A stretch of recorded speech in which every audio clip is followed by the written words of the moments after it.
Hopeful. That's a word that I would use to describe myself as a child around Christmas time, as I was anticipating Christmas Day and getting the present that I really desired. And in fairness, looking back, I think my parents did a pretty good job on delivering on that hope that I had.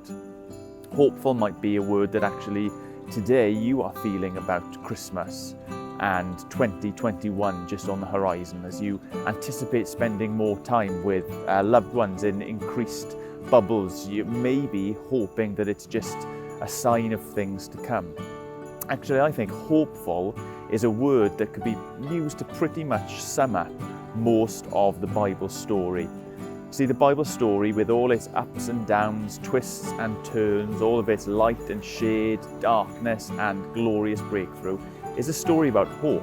Like, for a large part of it, it's about people waiting and hoping for God's promised king to finally arrive. One of the amazing things about the Bible and the promises God makes is that he's essentially defined as the promise-keeping God.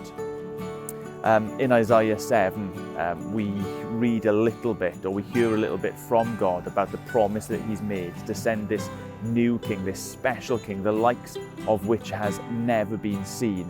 And he speaks about a virgin conceiving, giving birth to a son, and that son being called Emmanuel. You do a little bit of digging around elsewhere, and you find out that this promised king from God, who's going to make everything right, is to be a descendant of David, Israel's favourite king up until that point, which makes this sort of passage from Luke's Gospel so special. In the 6th month, the angel Gabriel was sent by God to a town in Galilee called Nazareth, to a virgin engaged to a man named Joseph, of the house of David. The virgin's name was Mary, and the angel came to her and said, "Greetings, favoured woman, the Lord is with you." But she was deeply troubled by this statement, wondering what kind of greeting this could be. Then the angel told her, "Don't be afraid, Mary, for you have found favour with God. Now listen, you will conceive and give birth to a son, and you will name him Jesus. He will be great and will be called the Son of the Most High. And the Lord God will give him the throne of his father David, and he will reign over the house of Jacob forever, and his kingdom will have no end."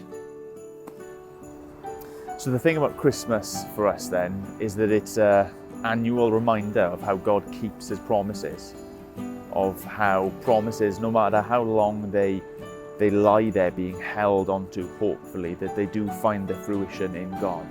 That when he's promised us that he will put an end to our sadness, to our sickness, to our suffering, even to our death, and he's promised to bring light ultimately into our dark world, we can hope in him, we can depend on him, that hope is not misplaced. So my encouragement to you this Christmas is, remember the Christmas story of how it's a story of God keeping his promises, and continue to hope in him and to trust in him. Nadolig, Llawen i chi gyd. Merry Christmas pawb.